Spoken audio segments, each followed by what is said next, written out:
Olá, minha gente. Será que fechar o Congresso é a solução? Onde nós estamos? São 14 meses de um governo que uma hora afaga, depois agride, acoberta, enaltece, confuso, a economia não vai bem, entrega o país. Até quando vamos aguentar isso? Olá, minha gente. O governo atual está completando seus 14 meses. E o que se verifica é a crônica da insensatez. De um lado ele acoberta situações, de outro lado enaltece criminosos, milicianos, tem uma convivência muito rica com determinados setores absolutamente irregulares, agressivos. Por outro lado também tem essa postura que, na sua confusão, agride, por exemplo, o jornalista, agride a história brasileira, agride os fatos.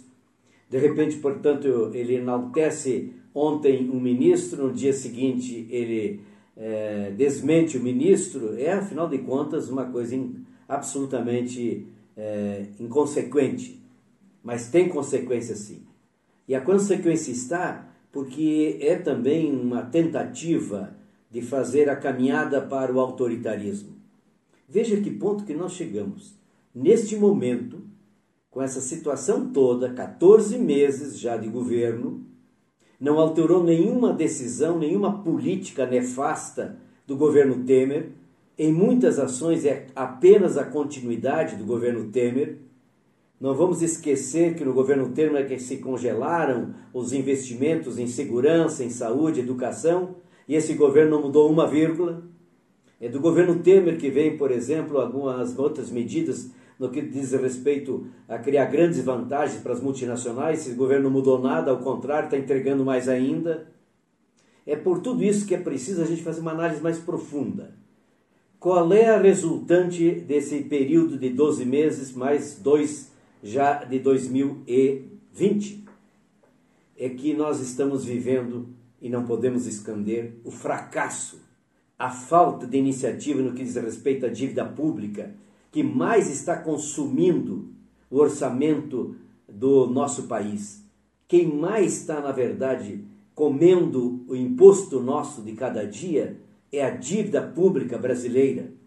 Não é o Congresso, não é o Poder Judiciário, com todas as críticas que temos a esses dois poderes, não são outras questões que estão sendo colocadas.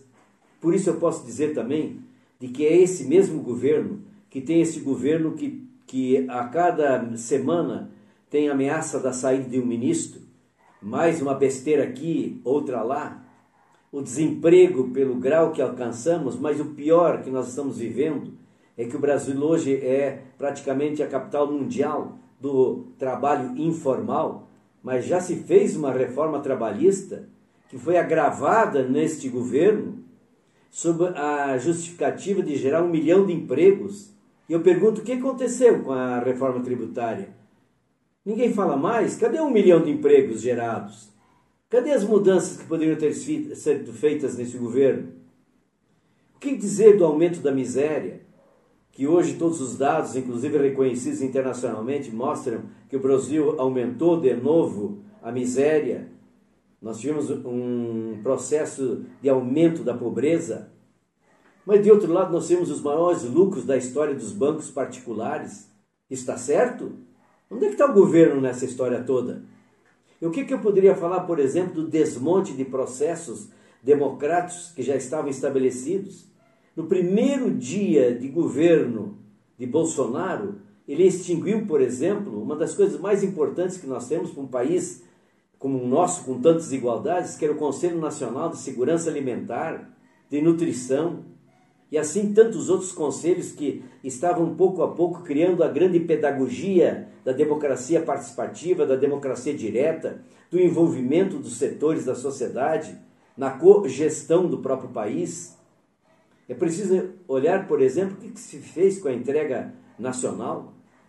A preço vil de final de feira, entregar o maior centro, o maior polo de inteligência, da maior presença da inteligência tecnológica que temos no Brasil, que exatamente é na Embraer, e foi vendida praticamente a preço de final de feira, repito. O que dizer de outras iniciativas que foram tomadas, absolutamente contra o interesse nacional, na área do petróleo, na área tecnológica, na área, por exemplo, do próprio espaço aéreo brasileiro, no que diz respeito a algumas outras iniciativas, inclusive de Alcântara. O que dizer, por exemplo, desse verdadeiro conto do vigário, de que a reforma da Previdência resolveria todos os problemas? Há quantos meses nós já tivemos a reforma da Previdência? E mais aumentou o trabalho precarizado, o trabalho fragilizado.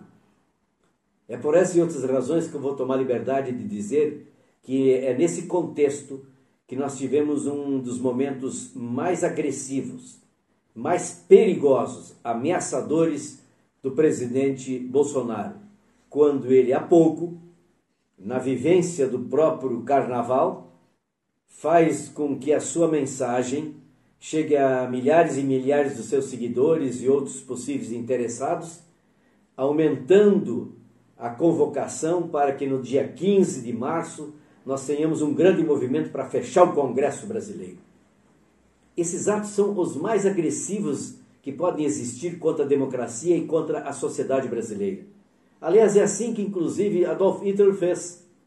Mas o pior que eu poderia trazer nesse momento aqui, que eu pergunto, de onde é que veio Bolsonaro para a vida pública brasileira? 27 anos de parlamento. Portanto, são 27 anos convivendo e vivendo no poder legislativo do nosso país, sendo, portanto, um dos que mais votou aquilo que tanto infelicitou o país nesse tempo, porque ele sempre esteve com a maioria dos governos. Aí tem 3 filhos que estão em estágios diferentes nas estruturas do parlamento brasileiro, do Senado a deputado estadual. Quantos desses já renunciaram porque o parlamento brasileiro não presta? Nenhum. Vivem essa mamata em cima do AI-5, que recrudesceu a ação nefasta, perversa, cruel da ditadura brasileira. Os piores momentos da história do Brasil, se fechou o Congresso. Alguém poderia dizer, mas esse Congresso deixa muito a desejar. É óbvio, mas esse Congresso que deixa muito a desejar é melhor do que fechado. O que nós temos que fazer é com que a eleição de deputado e senador, por exemplo, seja muito mais seletiva. E não esse quadro que nós estamos vivendo hoje. Aliás, quem mais cresceu nesses últimos processos eleitorais foi exatamente a candidatura de Bolsonaro. E na última eleição, o próprio partido do Bolsonaro, que aliás ele mesmo já negou o partido para criar outro. Que confusão confusa é esta? É nesse sentido que eu quero, pois, concluir. É preciso verificar as afrontas que estão acontecendo, os atentados contra a Constituição, a proposta de ruptura, o enfrentamento, essa atitude grosseira de ilegalidade ao Estado de Direito Democrático, uma afronta à sociedade. E, aliás, o crime de responsabilidade é, inclusive, tentativa, não é só executar. A tentativa, como já está acontecendo com um processo esse de movimento para fechar o Congresso, para fechar o poder legislativo e o poder judiciário, é, portanto, uma ilegalidade, uma inconstitucionalidade, um crime. Nesse sentido, eu faço aqui essa consideração. É fundamental que a sociedade possa se comportar, agir e reagir.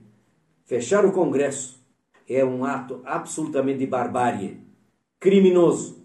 Mas, acima de tudo, o que nós precisamos é de reformas profundas no Brasil. E esse governo mostrou que está absolutamente confuso. E se na economia está entregando e infelicitando ainda mais o povo brasileiro, no campo da política, das questões sociais, é um desastre total. É preciso uma ampla mudança. E a gente sabe que não se dará com Bolsonaro.